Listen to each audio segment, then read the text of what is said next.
Good evening. It's Sunday evening, 7 o'clock, and let's get this stream started. I do this periodically throughout the semester in some of my classes, and so this time this is my discrete structures course, kind of continuing what we did last week. Last week we were talking about deterministic finite state automata, and this time we're doing non-deterministic ones. And so it's kind of a recap of what we did over the previous week in classes, where I started showing you how to convert an NFA into a DFA, either by just looking at the diagram and combining states together, or by using a table. And so I'm going to show you a little bit of both this time, and also answer some questions that came up in class. So I guess I'm expecting some people to join us here in chat shortly, but if they don't, then I'll just sit here and doodle around until someone shows up and tells me to do something different.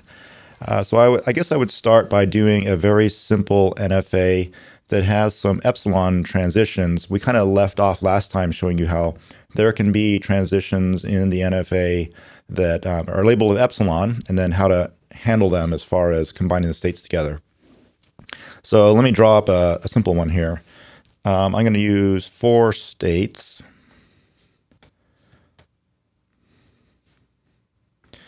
And I'll label them 1, 2, 3, and 4. And I'll make number 3 be an accepting and number 1 be the starting state. And let's label this transition with an A. Let's do this one with a B. I'm looking at some notes over here. I'll bring them over here so I don't keep glancing away from you. There we go. And let's put an epsilon here, and then B there, A there, and then an epsilon going back to state number 1. Okay, so we got 2 epsilon transitions in there. And now what we want to do is convert this NFA into a DFA. So we're going to do this kind of visually at first. And what we're going to do is we're going to say, well, we're starting here in state number 1. And, imagine each one of the states is kind of like a room in a maze. And there are doors leading out of this room. And we want to see where does each one of the doors lead us. So we're going to kind of, I guess you could say, fully explore this maze by walking through each one of the doors and seeing where each of them takes us. So we'll start our DFA diagram out with, let me draw it a little bit bigger, state number 1 here. And so we're sitting in room number 1, and we see a door labeled A. And if we walk through that door, we see that it leads us to room number 2. Okay, now we're sitting in, excuse me, let me back up a little bit. So now we're basically done with room number 1. We've explored all the doors coming out of room number 1. Now we're in room number 2. And we're sitting in room number 2, and we see 2 doors, one labeled A, one labeled B. So I guess let's explore the B door first, because that's the one that's going straight in the diagram. So we got a door labeled B. Now the question is, if we walk through that door, where does it take us? Well, we can see that it takes us to room number 3, but there's an epsilon transition coming out of room number 3, which takes us back to room number 2. And maybe for you sci-fi fans out there, you can think of epsilon transitions as being kind of like wormholes, if you will. So if you walk through that wormhole and you immediately zap back to wherever that thing takes you. So walking into room number 3 essentially also takes you back to room number 2 simultaneously. So we can say that door B takes us to both rooms 2 and 3. So show you here visually here. So we're starting in room 2, we go through door B, and we end up in room 3, but we also end up back in room 2. So we're kind of in both rooms at the same time. That's why I've drawn it with a 2 and a 3 over here. Okay, and now let's go back to room 2 again, and there's a door labeled A there. And so let's work on that door. So where does A take us?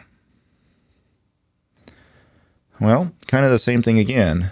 A takes us to room 4, but in room 4, there's an epsilon transition that takes us back to 1. So standing in room 2, going through door A takes us to 4, and it takes us to 1 at the same time. I'll label this new state 1, 4 to indicate that room A goes to rooms 1 and 4. Okay, I think that takes care of room 2. We've now added on 2 new rooms, 2 and 3, and 1 and 4. So let's work on the 2, 3 room right now. So we're here in room 2 and 3 at the same time. And what doors do we see? Well, I see a door labeled A that's coming out of room 2, and I don't see any doors labeled coming out of room 3. So there's only one door coming out of rooms 2 and 3, and it's labeled A, and it takes us to 4. But remember, 4 also takes us to 1. So door A out of rooms 2 and 3 takes us to 1 and 4. I will then draw on that transition here, because we already have the 1 and 4 room. And that's room 2 and 3. Room 2 and 3 out of door A. And now let's look at room 2 and 3 out of door B. See, where does that go? So if we're in 2 and 3 at the same time, we're going to see a door labeled B, and it goes to 3, and 3 takes us back to 2. So door B out of 2 and 3 takes us to room 2 and 3, which means that 2 and 3 loops back on itself. So I'll draw that with a loop like that. And I think that takes care of states 2 and 3. Now let's do states 1 and 4. So if we're in 1 and 4 at the same time, we see a door labeled A that takes us to 2. Okay. And 2 doesn't take us anywhere else, so that means we got something like that. And rooms 1 and 4 with a, oh, sorry, that was not a B. That's a mistake. That was A, right? There we go. All right, let's try that again. So now 1 and 4 on room B takes us, let's see, there's no B out of 1, but there is a B out of 4, and that takes us to 3, and then 3 takes us back to 2. So door B out of 1 and 4 takes us to 2 and 3. So I can put in this transition and label that B. Okay, and I think that takes care of all the states because I haven't added any new states and I've fully explored all the ones I've got. Let's now see what the accepting states are going to be. So in the original diagram, state 3 was an accepting state. So we need to label as accepting all of the states in the DFA that have a 3 in it. And I believe there's only one. And that's the 2, 3 room. All right. So I think that's it. So let's see if it works. And the way we're going to see if it works is we're going to write down some strings that the NFA accepts and see if the DFA also accepts it. So the NFA in accepts AB as one of them. Let's see, what else would it accept? It would do AB. So if I do start here and I go AB, let's see what else.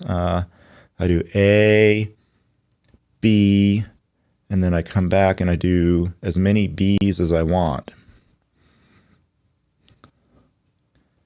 So I'll do that as A, B, B, B. Let's say 3 B's.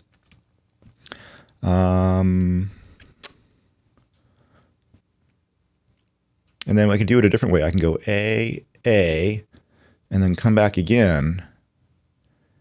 Well, let's go A, come back, A, B. A, B. So 3 A's and a B. A, B. What's another one we could do? A,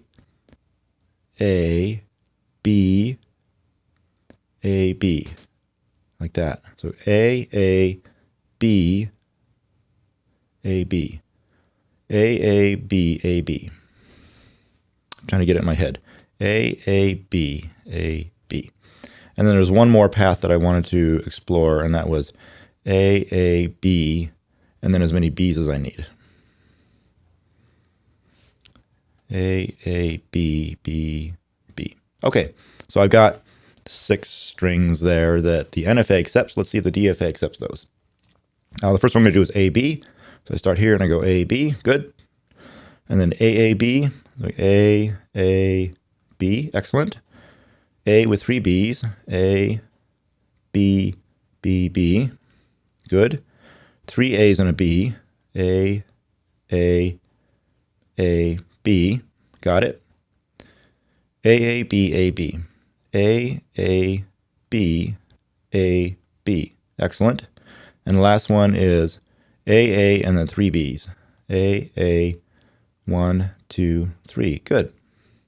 So it looks to me like our DFA accepts all the same strings as our NFA does. Now, if we were really testing this out, I would also find some strings that the NFA doesn't accept and make sure the DFA also doesn't accept them. And I might also try some more complicated ones, but you could try them out yourself and see that they work. All right, let's do another one. This one I'm going to do, and I'm going to set it up a little bit differently.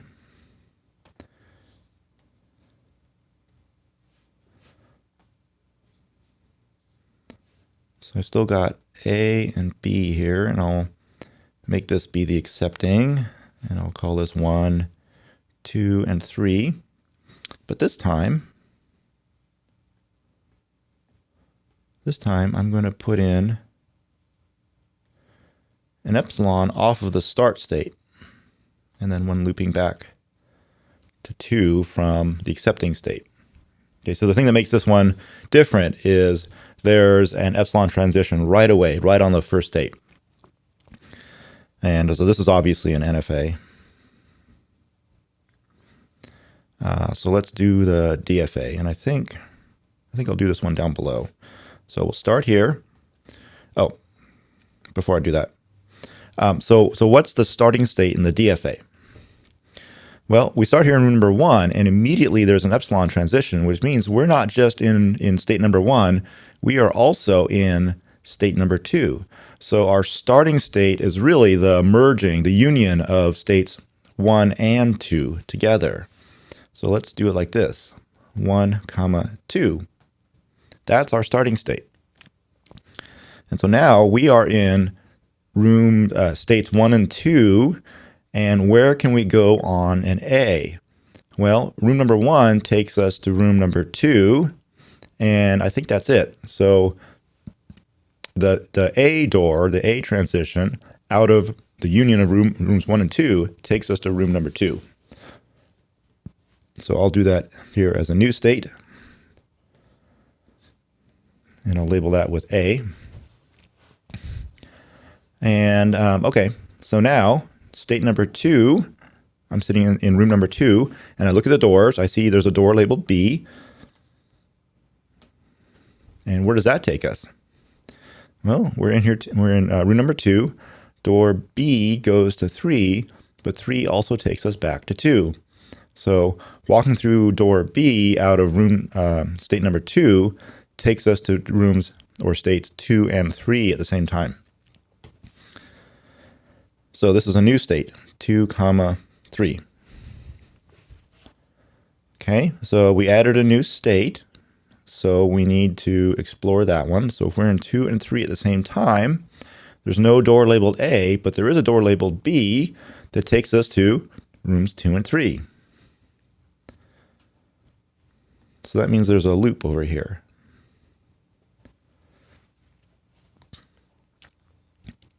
Okay. Did we finish it? Let's see. Did we fully explore? Oh, no. Fully explore 1 and 2? No, we didn't. we need to go back to 1 and 2, because not only is there a door labeled A, there's also a door labeled B. So over here, if we're in 1 and 2 at the same time and we look around, we go, oh, we do see a door labeled B. It's this one right here. And it's taking us to, well, 2 and 3.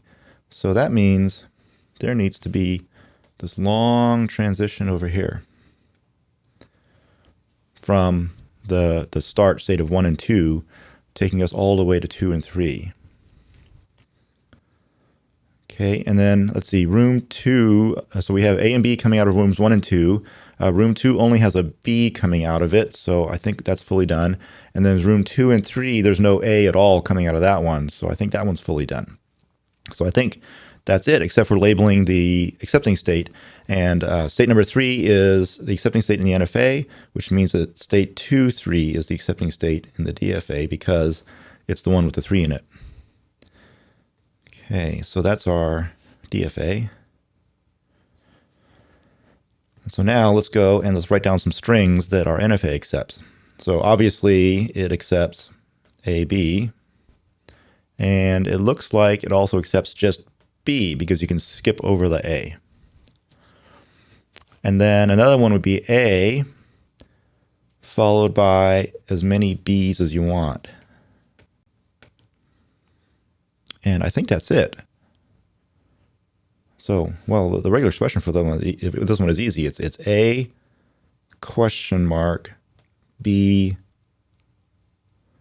plus, which means optional A and then one or more B's.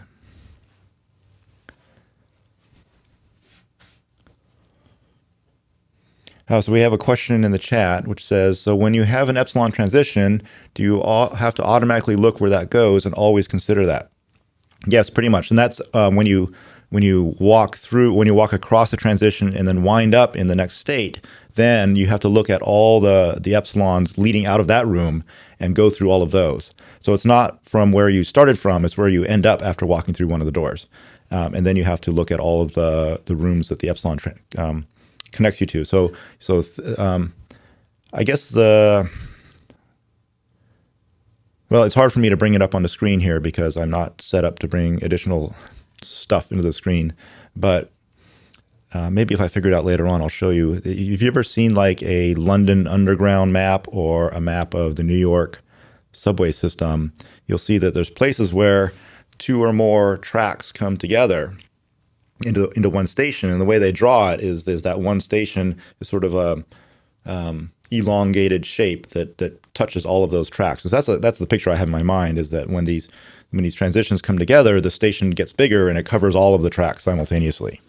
So I'll see if I can bring up that picture a little bit later.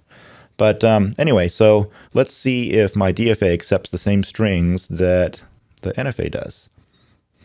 So A, B, good. Just B, so we do it by going that way. And then A followed by as many B's, 1 or more B's. So A, and then just loop around there. So that one worked pretty well. All right. So the next thing I want to talk about is how do you translate a regular expression like this one over here into an NFA or a DFA. And I do that by having some rules to follow, some translation rules. And these are my rules. So if you have 2 regular expressions stuck together, concatenated together, the way you draw it is with 3 states and A and B just in a line. And then if you have A or B, you draw it with 2 states and with 2 transitions, 2 possible ways of getting from A to B. And then if you have A star, you do it kind of in a strange way. It seems complicated, but I'll explain why it's like this in a moment.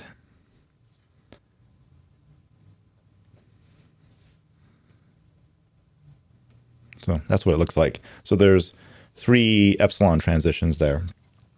And so let me show you an example of how we apply those rules. let's say we have the regular expression x, y, star, z. Okay, so what I see in this admittedly pretty simple example here is I see three things that are concatenated together, which means I'm going to apply that first rule in a row for 3 times. So I get something that looks like this. This is my start. This is my accepting over here, and then I have x, y, star, and z. And then I need to apply the a star rule to expand out that y star in the middle. So I'll draw a new diagram.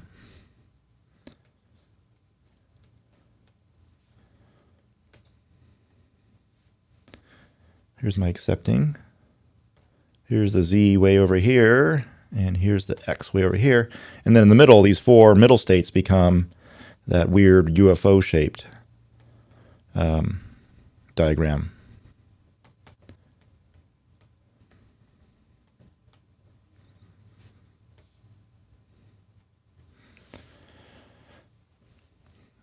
All right, so you see how this middle piece became expanded out into this much larger middle piece.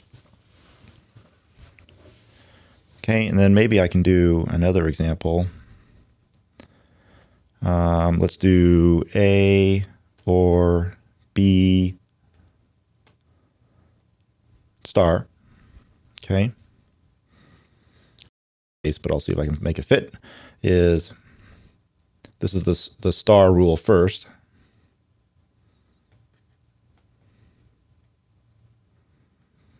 A or B in the middle.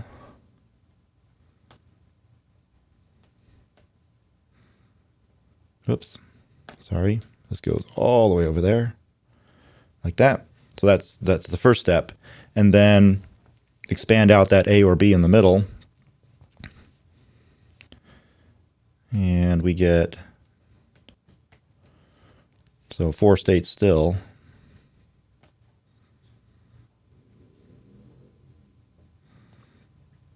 But now with alternation in the middle.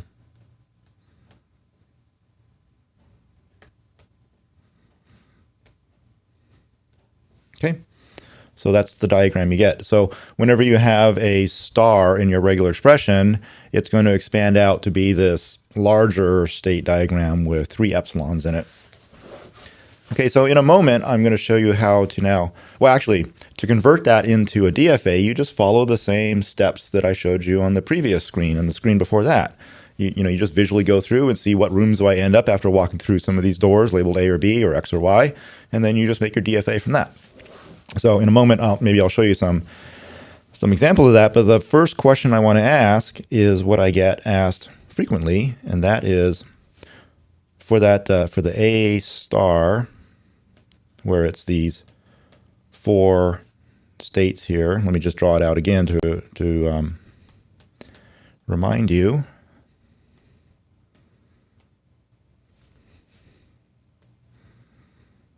Okay, so the question I get is, why can't we just abbreviate that, if you will? Why can't we just make it something like A,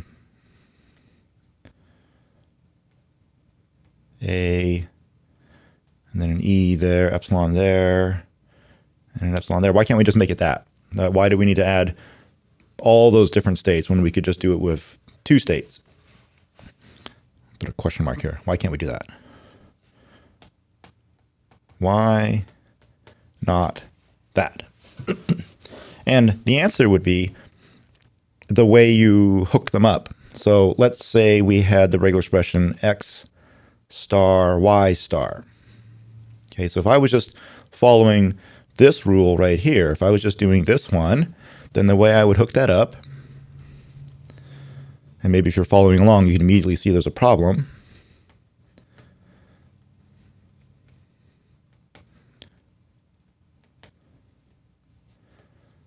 Okay, and this loops back here, this loops back here, this loops forward, and this loops forward. This is my start, and this is my accepting. And so maybe you can see there what the problem is that if I follow this through, I can go, obviously, x, x, x, that's what I want to do, and then y, y, y, y. But I'm also allowed to go x, y, and then loop back all the way to the beginning again and do more x's, right, by following both of the epsilon transitions here. And that's not permitted in the regular expression. The regular expression says 0 more x's and then 0 more y's once you finish with the x's. And this diagram here allows us to do go back and do more x's after we've done the y's. And so that's why we can't just simply do that rule that I've got there in purple. So to fix this diagram that I've got down here, what we have to do is squeeze in something between the x and the y to make sure that we can't backtrack. And so you end up with, and I'm going to do it in green because now this is a fixed version. Oops, I meant to do it in green. There we go.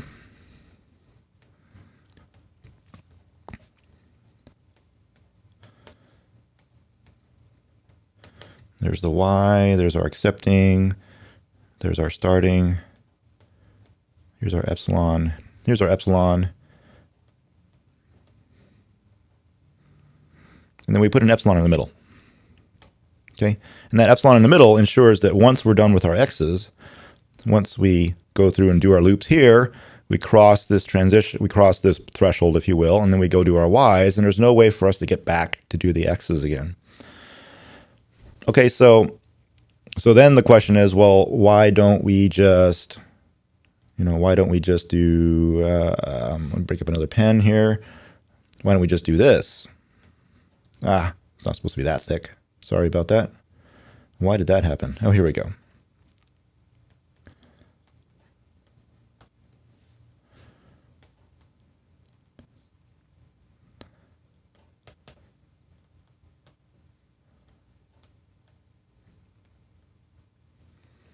Why don't we just do that one there instead of that UFO thing? And the difference there is across the bottom, is I have this epsilon going between the middle two states instead of across from the first to the fourth. And I guess the answer there is purely out of preference. Remember, this diagram represents x, and by having the epsilon that goes all the way across up here, this one here, then I can sort of visually see that I can skip this thing entirely by following one epsilon transition.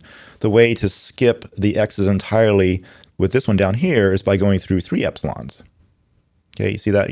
Start over here, 1, 2, 3, whereas the one up here, I can just skip it by going this way. So my diagram at the top just sort of visually reinforces that you have the option of skipping over the symbol entirely. The one on the bottom, it's easy to see once you see it, but you have to go through 3 epsilon transitions to do it. Now, the next thing I wanted to point out was these are just my I've come up with, because I think they're fairly easy to hook up, especially with the concatenation and the alternation. Those are easy to see. If you look in other textbooks and if you take other classes, you see some tutorials, they set up the rules a little bit differently. So they might start out with this rule. It says, if you just have a single symbol by itself, a single regular expression, the way you draw that is like that, just 2 states. But what we have is 2 transitions, one leading in and one leading out. Let me draw in some arrows here. Okay, I'm not going to draw any states around them, just epsilons leading in, epsilons leading out. And the idea here is that imagine there is a box. Actually, I'll put it in a solid line here. A box surrounding those 2 interior states. So the idea is that you come into this box, you do your regular expression, represented here by an A, and then you come out of the box. And so from that one single rule, you can then derive the other rules. Like if you have A followed by B, then you just string 2 of these boxes together. And so the way that looks is you've got your epsilon coming in. Here's your A. Here's your epsilon coming out. Okay, so that's, and let me put the box around that. There it goes. And then following that, you have the B with the epsilon leaning out of that. and then there's another box around there. Okay, so you just string these boxes together, and then if you want to do A or B, again, you do it with some boxes. So you've got your epsilon leading in. Okay, and so the way you do A or B is not, quite as simple as in mine, because remember, A has to expand out. This A over here has to expand out to something that looks like this. All right, so clearly I did not leave enough space for myself. Eraser, here we go. Okay, a little more space.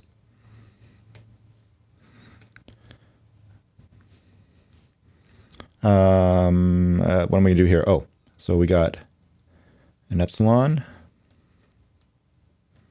an A, and then an epsilon, a B, an epsilon, and then an epsilon leading out. And so I now am able to put a box around this whole thing. And then within that purple box, I have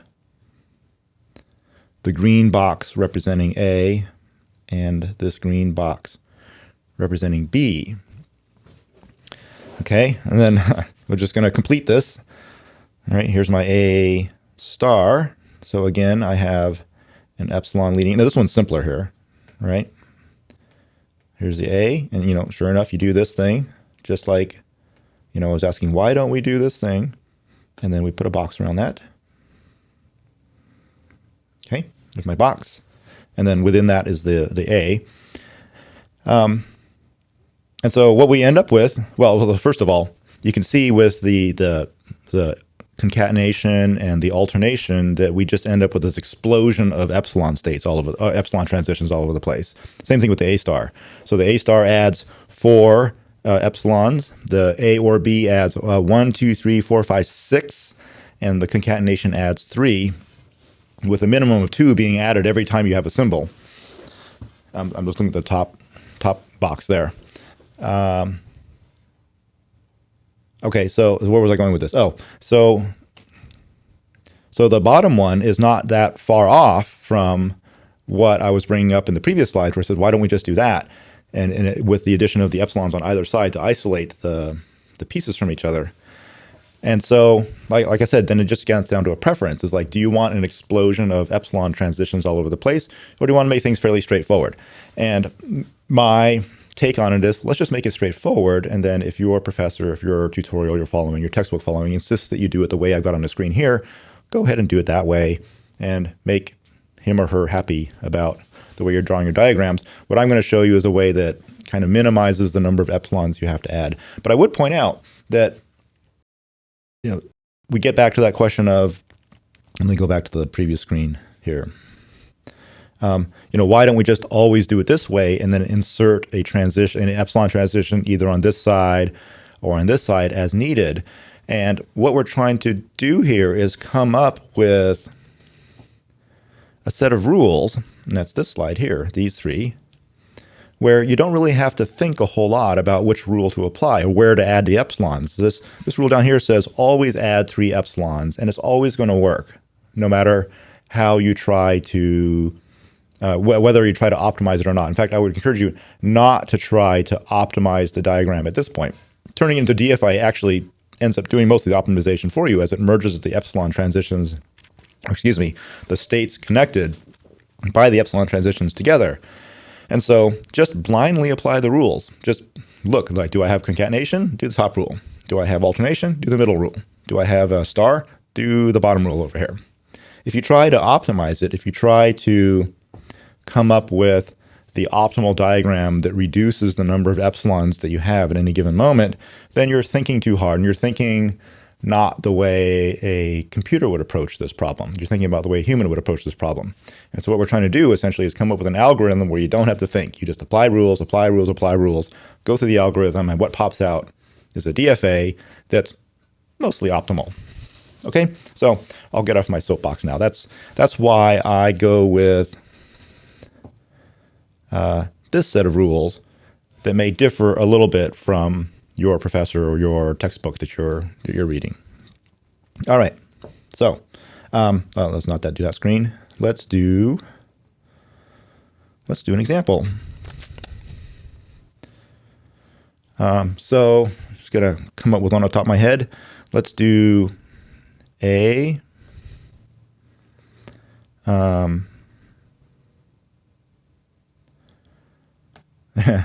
A, B star, or A, C. Okay, and now at this point, I know what you're thinking, like I can just factor out that A, put it in front, and then what's left is B star or C, but let's forget about that. Let's just apply the rules. So what I see here is two things, A, B star, A, B star, or AC. That's what I see. So I'm going to draw this as, here's my start, here's my accepting, here's A, B star, and down here is AC. Okay. But we're not done yet. We now have to expand out each one of those things into, let's see, start. The bottom one's easy. So actually I'll do that last. A,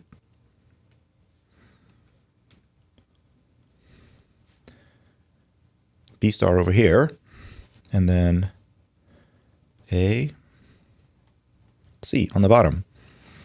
Okay, and we're not done because the B star needs to be expanded out. So now the diagram gets a lot bigger, but that's okay. A,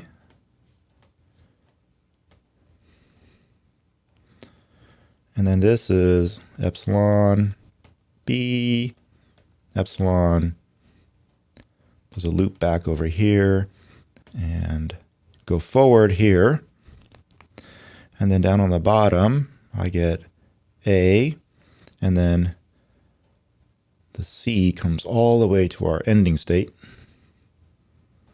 like that.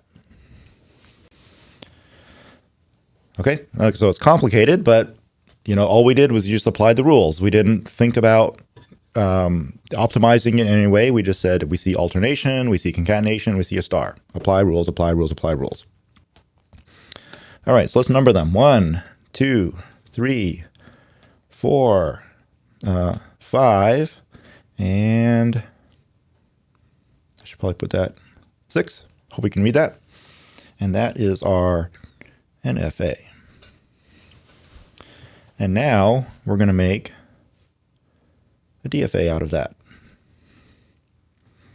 Okay, so I hope we have enough space for this. We'll try it. So we're going to start here with state number 1, and that's our state. And now, in our starting state, I drew it in the wrong place. I don't think I have enough room there. So let's draw it. It's hard for me to see where I'm drawing because on my iPad that I'm drawing on, I can't see the whole screen at once. And so I have to do a little trial and error to see. Here we go. This will be good. Trial and error to see where my drawing is actually going to end up on the bigger drawing. Okay, so room number 1, we see a door labeled A, but there's actually 2 doors leading out. So 2 doors labeled A, and they take us to rooms 2 and 6. So here in state number 1, there's a door leading to 2 and a door leading to 6. So that means the door labeled A takes us to 2 and 6 at the same time. Oh, shoot, we're not done yet. Hold on. I forgot something. So certainly this one takes us down to 6. This one takes us to 2, but 2 has some epsilon transitions. 2 also goes to 3, and it goes to 5. So door A actually takes us to not only 6, but 2, 3, and 5.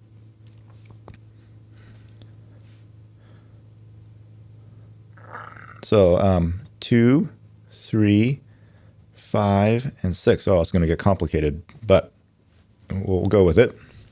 And I think that takes care of room number 1. There's only a door A, but it takes us to a whole bunch of rooms. So now we're in 2, 3, 5, and 6. So we're down here, and we're in those other 3. And so what doors do we see if we're in all of those at the same time? Well, we see a door labeled C that takes us to 5. Okay. Do we see any door C's over here? There's no C's. Okay, so that means that we can put in here a C transition that takes us to 5. Okay, that takes care of the C's. Now what about, and there's no A's out of 2, 3, and 5 or 6. There's only a B, and that's here. The door B out of 3 takes us to 4, but the epsilon transition on 4 takes us back to 3. So there is a B door leading out of 2, 3, and 5 that takes us to 3 and 4.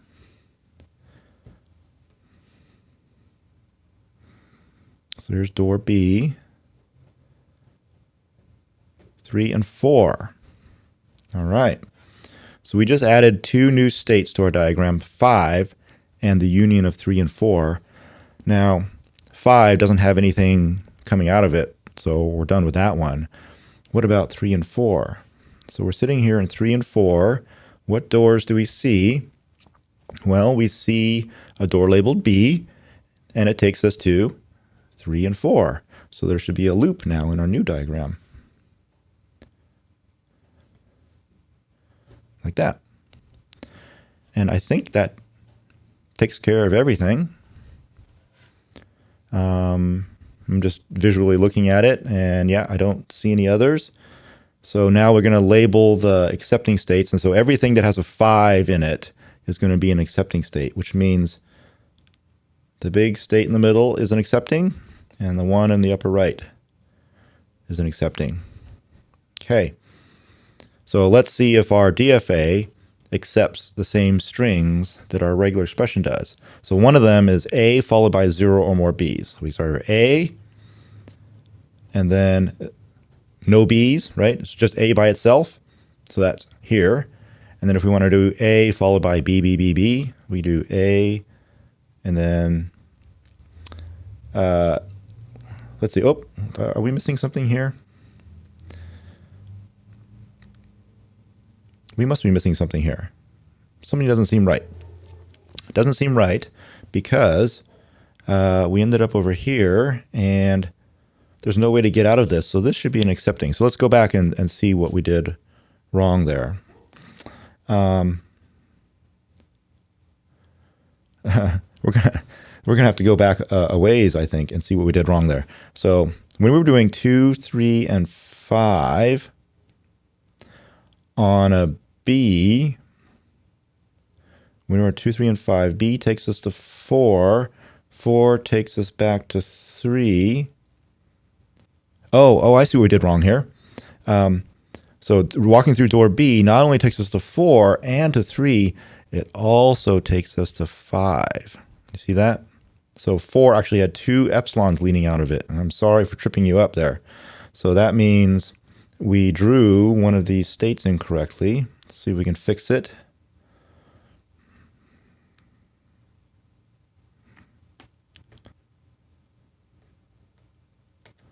Okay, and I hope this doesn't harm the rest of our diagram. Let's try that out here. So now we have to refigure out what happened with 3, 4, and 5. So 3, 4, and 5. If we walk through, there's no A doors there, so we're good. And there's no C doors, so it's only the B doors we have to consider.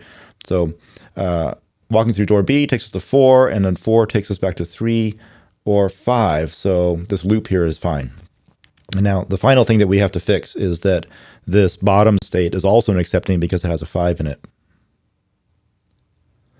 All right, that seems better. And it's a good thing we were doing those double checks to make sure that our DFA accepts the same strings as our NFA and our regular expression.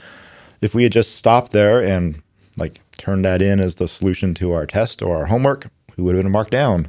So it's good to do that test. Okay, let's do it again. So an A followed by no B's ends up here. An A followed by one B ends up here.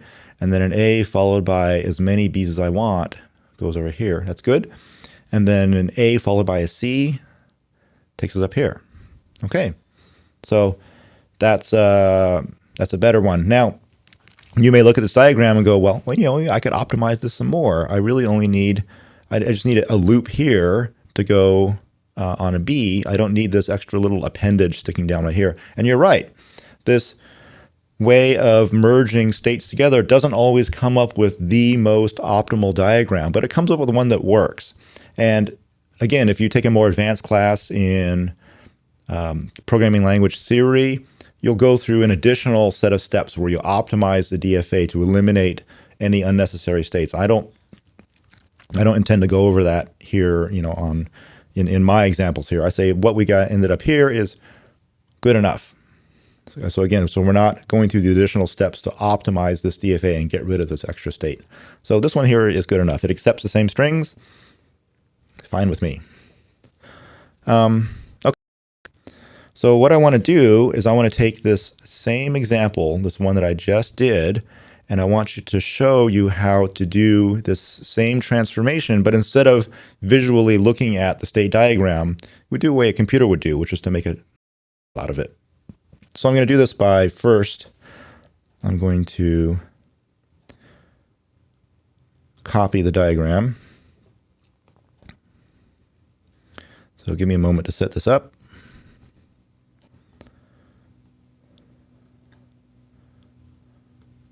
Okay, there it is. And now we're going to make a diagram out of this, or excuse me, a table. Okay, so the way we're going to do this table is, and again, this is kind of my take on how to do this. Other textbooks or professors may have a slightly different way of doing it, but this one works for me. Okay, so down the side, I'm going to write the states 1, 2, 3, 4, 5, and 6. And across the top, I'm going to write the transitions, A and B, and I'm going to put in this third column, which I'll label epsilon star, and it means 0 or more epsilons. And I'll explain how it works when we work through some of the examples.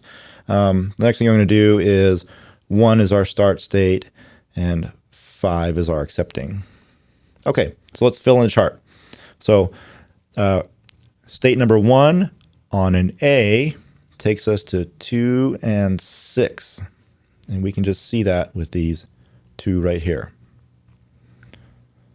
Oops. Nope, I'm making the same mistake now. No, I'm not. Sorry. We're good. We're good. Okay, state number 1 on a B doesn't take us anywhere. There is no B coming out of state number 1. And then state number 1 with 0 or more epsilons. So if we are in state number 1 and we follow 0 or more epsilons, we just stay in state number 1. You can kind of think about there being an imaginary loop on every single state that has an epsilon pointing back to itself. So imagine that those are all there implicitly. Okay, so 1 on an epsilon star, 0 or more epsilon, leaves us at 1. Okay. Now let's do the same thing for state 2. State 2 on an A, there's none. So we'll leave that blank. 2 on a B, there's none. 2 on an epsilon star means, oops, means we can loop back to ourselves. We can go to 3, and we can go to 5. So 2 can take it, will be on an epsilon star, leaves us at 2.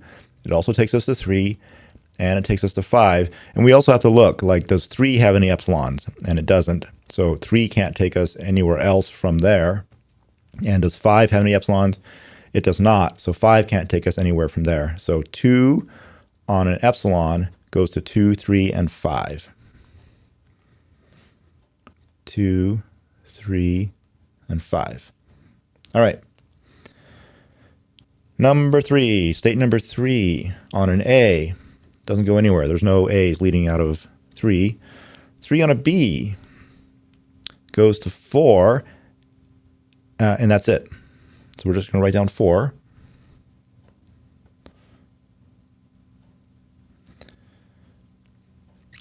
And then 3 epsilon star, again, think of there being a little loop going back to itself, but are there any other epsilons coming out of here? Nope. So this is just 3. Now, state number 4 on an A doesn't go anywhere. State number 4 on a B doesn't go anywhere. State number 4 with epsilons does go somewhere. So here, again, there's one looping back to itself, so 4 is included. We can also go back to 3, and we can go to 5. So 4 on an epsilon star goes to itself, 3, and 5. 3, 4, and 5. Okay, 5, no A's, no B's, and epsilon star takes us back to itself. And then 6, I see now. I totally goofed. Well, I didn't totally goof my diagram. I goofed it enough that I forgot one entire column. Let's see, how am I going to do this? I am going to attempt to surgically fix my chart. Here we go.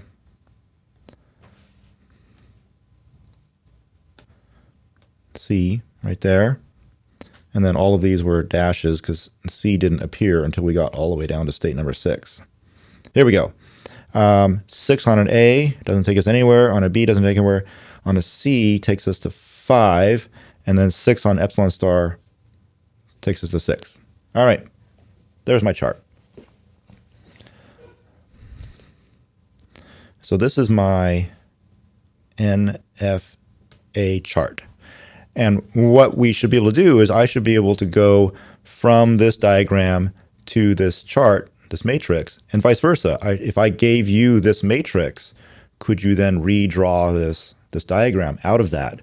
And I think, the answer is yes, that all the information over here on the right-hand side is also on the left-hand side and vice versa. All right, so the next thing we're going to do is draw a matrix but representing our DFA. So let's do that over here in the lower left.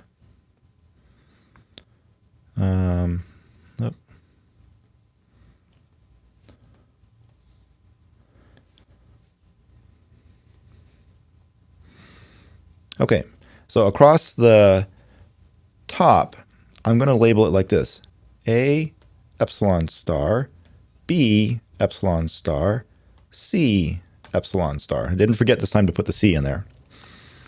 And then along the left, I'm just going to write down the start state, which is number 1. And I'll fill in the rest later. So what we're doing is we're going to use the chart on the right to construct the chart on the left. And we're going to kind of explore the chart the same way we explored the transition diagram, the finite state machine over there on the left-hand side on the previous slides. So we're starting here in state number 1. Now, I'm going to do this by looking entirely just at the mating there right in front of me. But I'm going to do this the way the computer would do. So the computer would say, I'm sitting here in number 1, and on an A, I go to 2 and 6.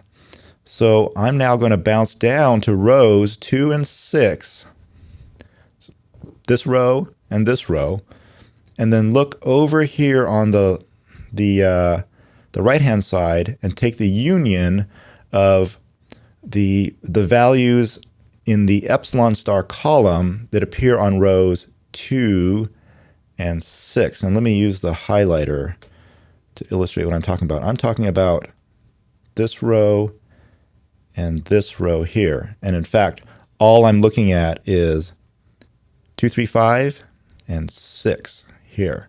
And I take the union of those two. So I combine these two things. And I'm going to write into my chart 2, oops, that's the highlighter, 2, 3, 5, and 6. You may recognize that from the diagram we did on the previous slide. Okay, now I kind of want to unhighlight those, but I can't without erasing the 2, 3, 5, and 6. So I'm going to get rid of those and then put the 2, 3, 5, and 6 back. There we go. All right. Now we're on state number 1, and we're going to look in the B column, and I don't see anything. I just see a dash there, so I just put a dash here. And same thing for the C column, just a dash. All right, so now at this point, I'm done with row 1 in the NFA matrix, and I look to see, did I add anything new to my DFA matrix? And I did. I added 2, 3, 5, and 6. So now let's look at rows 2, excuse me, that shouldn't work like that, 2, 3, 5, and 6. And I look in column A for 2, 3, 5, and 6. I don't see anything. So I'm now going to put a dash there. And for 2, 3, 5, and 6, I see a 4 in the B column. So I'm going to go over to the 4 row and then go over here to the E star and write that down. So the only thing you ever write down in the DFA chart on the left are things out of the E star column thing out of the NFA one. So you never write down anything that's here. You only write down things that are in this column. So 3, 4, 5 goes under the B column. So again, I'm going to need to do a little undo here to get rid of my highlights. 5. Good. And then out of 2, 3, 5, and 6 in the C column, there's a 5 there. So over to row number 5, and then I look in this column here and I see a 5. So that's what I write down. Okay, so now I just added 2 new things, 3, 4, 5, and 5. And we repeat the process. So if we're in 3, 4, 5, these 3 rows, we look in the A column and we see all dashes, so we know that we can just put a dash there. We look in the B column and we see a 4, so we go down to the 4 row and then over to the E star and we see 3, 4, 5. So that's what we write down there.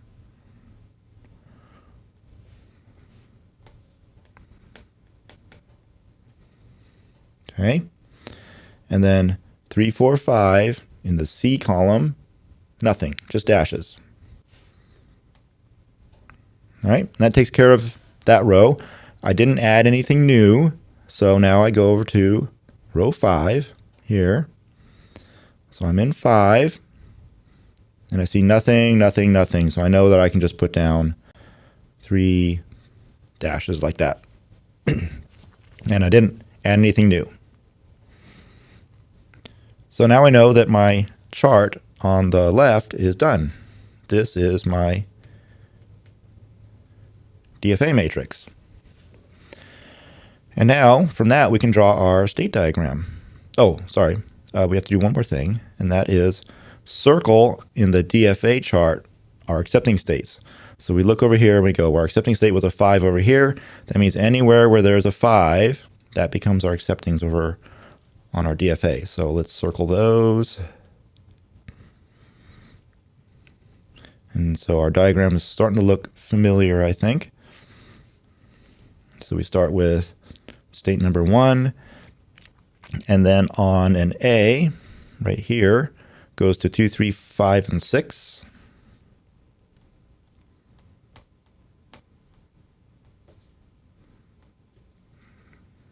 And then 2, 3, 5, and 6 on a B goes to 3, 4, 5.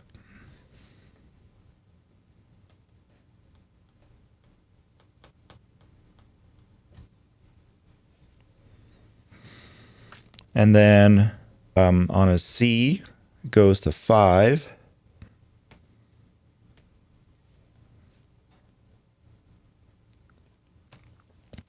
And then 3, 4, 5 on a B goes to itself. And that's it for the transitions. And then let's see. We have to label the accepting. So it's that one, and that one. And so what we end up with is a state diagram that looks like the one from the previous page, but it's flipped because that's the way it ended up. But it should accept the same thing. So it's an A followed by one or more B's. Was that right? Or was it 0 or more? I don't remember. Yeah, it's 0 or more. That's right, 0 or more. Or an A followed by a C. So it accepts the same thing. All right. Let's see. It's almost an hour now. Maybe I could do one more really quickly, and then we'll call it a night. Okay. Maybe I'll make this one maybe a little bit simpler. Let's do A, B,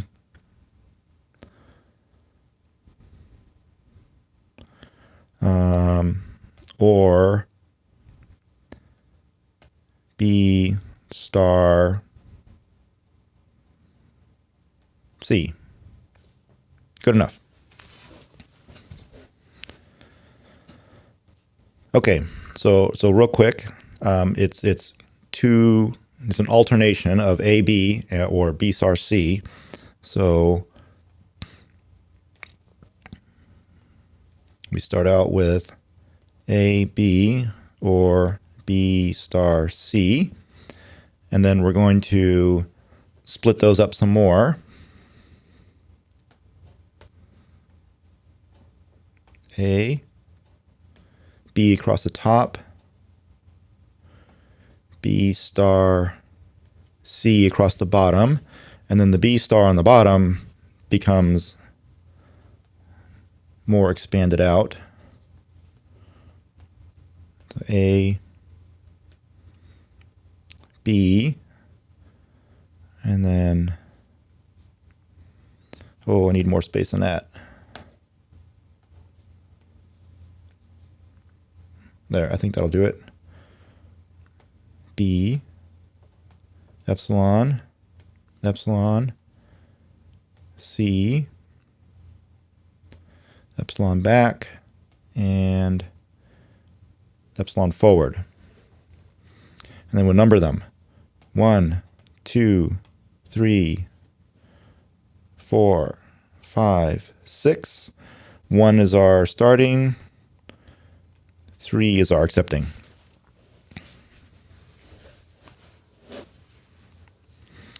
Okay, and then from that, we will make an NFA chart.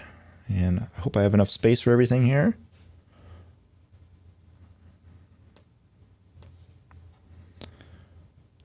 So across the top will be A, B, C, epsilon star. And down the side will be our 6 states. 1, 2, 3, 4, 5, 6. And then we're going to fill it in. So 1 on an A goes to 2. And I'm looking at the diagram here, so I'm going to go kind of quickly so we can keep this as close to an hour as possible. So 1 on an A goes to 2. 1 on a B doesn't go anywhere. 1 on a C doesn't go anywhere. And 1 on an epsilon star goes to 1 and 4. You can see that's down there on the bottom. Oh, and it also goes to 6, all the way over to 6. Okay, so I'll show you there. 1 stays on itself, it goes to 4, and it goes to 6. Okay, 2 on an A doesn't go anywhere. 2 on a B goes to 3. 2 on a C doesn't go anywhere. and 2 on an epsilon star goes to 2. 3, which is the ending state, doesn't go anywhere, and that's a 3 there. 4 on an A doesn't go anywhere. On a B goes to 5, and on a C doesn't go anywhere. And 4 on 0 or more epsilons just stays at 4. Almost done. 5 on a doesn't go anywhere. 5 on an A, B, or C doesn't go anywhere. 5 on epsilon goes to itself, 4, and 6. So that would be 4, 5, and 6. And then finally, 6 on an A doesn't go anywhere. On a B doesn't go anywhere. On a C goes to 3. And on epsilon star just goes to 6. So that should be my NFA chart. And I'm just going to quick do a little double check and make sure that everything looks okay, especially with the epsilons. So 1 goes to 4 and goes to 6. Yep. And then 4 on a B goes to 5. 5 goes to back to 4, also goes to 6. Good. Yeah, I think it looks okay.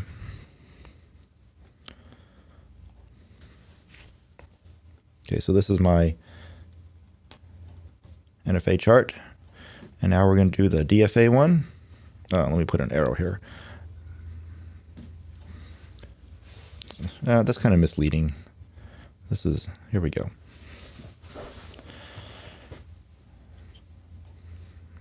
Okay, my DFA one. Let's see, I'm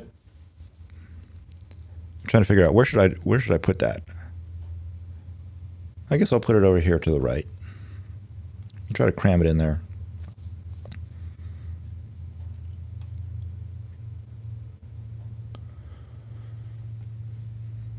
Okay, across the top, A epsilon star, B epsilon star, C epsilon star.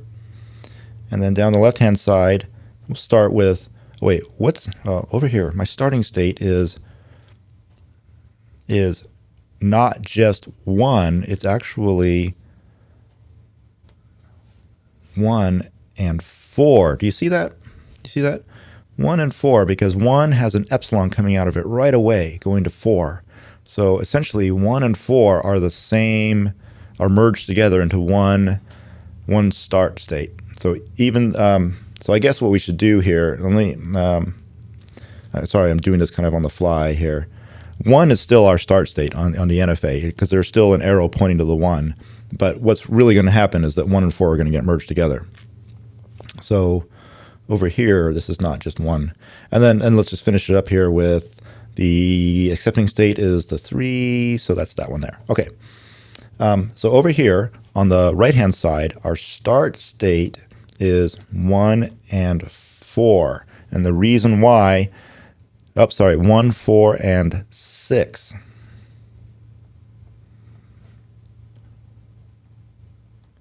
Okay, so what you should do is look here at the starting state in our NFA chart and go all the way over to the epsilon star column and write down whatever you see there. And if you remember from the previous slide, I said the only thing you'd ever write down in this column here are things from this column here. So same thing applies for the starting state. You look at the starting state in the NFA, you go all the way to the E star column, and you write down whatever you see there, 1, 4, and 6. That's our starting here. Okay, now from 1, 4, and 6 together, are there any doors labeled A? And the answer is yes. There's a door labeled 2. And how do we know that? So we're not looking at the diagram here. We're looking here at this row number 1. 1, 4, and 6. These 3 together, the only thing I see in the A column is a 2. So the way you go is you go over here to 2, you go down to the 2 row, and then you look all the way over here, and whatever you see in this column is what you write down. So that would be 2. Okay, and then B, 1, 4, and 6 in the B column. I just see a 5. So we're going to go to the 5 row and write down whatever we see under the E star column, 4, 5, and 6. And that's why I'm doing it like this with a B E star or a B epsilon star. It says, go follow the B's and then follow the epsilon star. So go look in the B column and then go look in the epsilon star column. That's why I write it that way. And so what we see, again, 1, 4, and 6 is the 5 here, 4, 5, 6.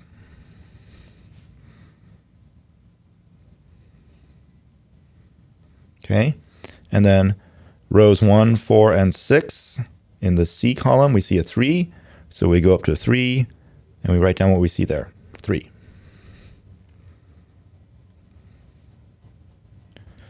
All right, we just added 3 things to our table. So 2, 4, 5, 6, and 3. And now let's tackle those. So row 2 on an A is nothing. Row 2 on a B is 3. And then we go over here and we're going to see a 3 over here. And then row 2 on a C is nothing. So nothing, 3, nothing. And then we didn't add anything new. The 3 was already written down, so we don't have to add anything to that. Now we're going to do 4, 5, 6. So 4, 5, 6 on an A is nothing. 4, 5, 6 on a B is 5. And then we go down to the 5, and the epsilon star says 4, 5, 6. So we write down 4, 5, 6. And then 4, 5, 6 on a C is 3. We go up to the 3 row, and we write down what we see in the epsilon star column. And that is a 3. And we haven't added anything new. So kind of, I can see the light at the end of the tunnel, I think. Row 3. So we're here at row 3, nothing, nothing, nothing. So dash, dash, dash. And we haven't added anything new. So we're done with the DFA chart. So now we can make our DFA diagram.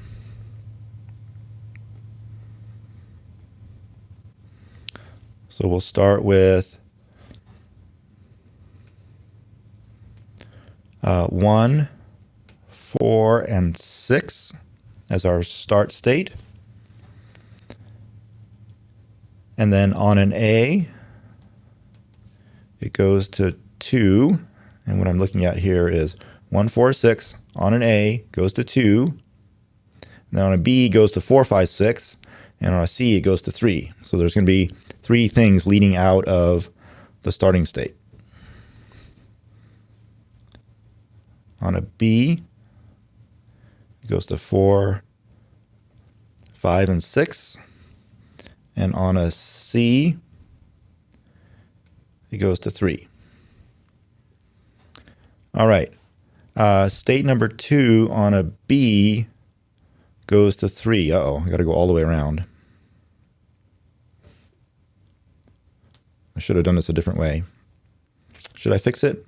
Yeah, why not?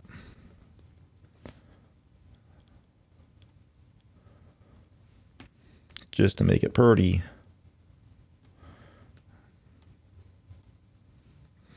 I hope this doesn't mess things up in the future for future state transitions. But let's see. So state number 2 on a B goes to 3, right there. And 4, 5, 6 on a B goes to itself. And 4, 5, 6 on a C goes to 3. And then 3 doesn't go anywhere. Oh, actually, that worked out pretty nicely. Actually, we forgot something on our DFA diagram, and that was to circle all of the accepting states. So all the accepting states are the ones that have 3s in them. Ah, there's only one, just that one. Yeah, that makes it easy. That means that this one is an accepting here. Okay, let's see if it works. So we look back at our original regular expression. We can accept either A, B. So let's see, does that work? A, B, excellent. or we can do 0 or more B's followed by a C. And I forgot to label this one here. That was a B. So 0 or more B's followed by a C. So let's try it with no B's at all. So we just go C, zip, over there, done. And then let's just do 1B. So we go down here, and then the C, go up here, done. And let's do 3 B's. So 1, 2, 3, and then a C, and we're done. So it looks like our diagram works. And you might be looking at it going, well, I could probably optimize it a certain way, but again, this is good enough the way it is. All right, so I think I've worked through enough examples. I've shown you how to start with a regular expression.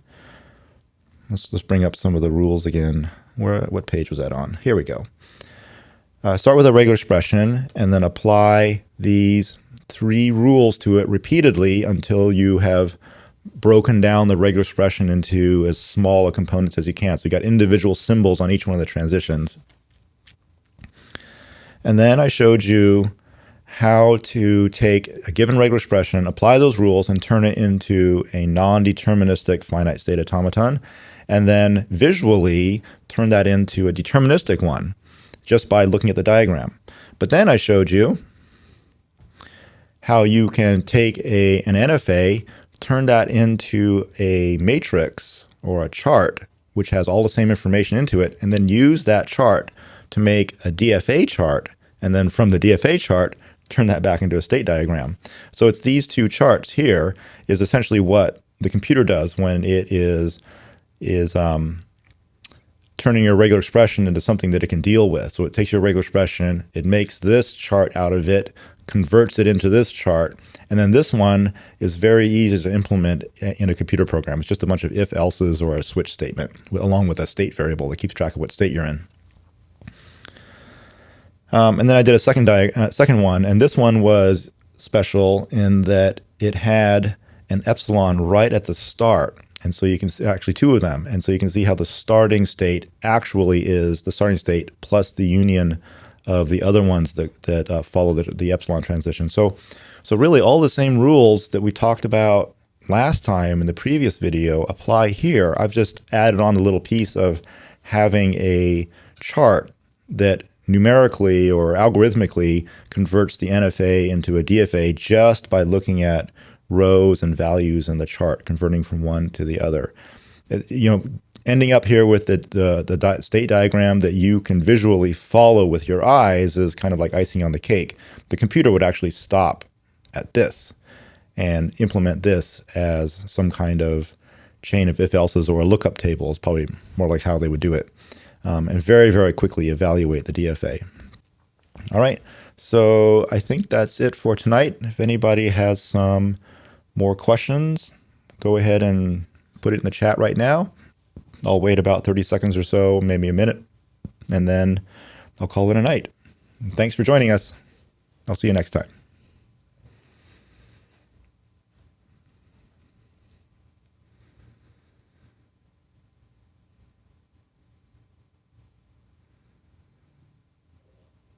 No, I don't see anything.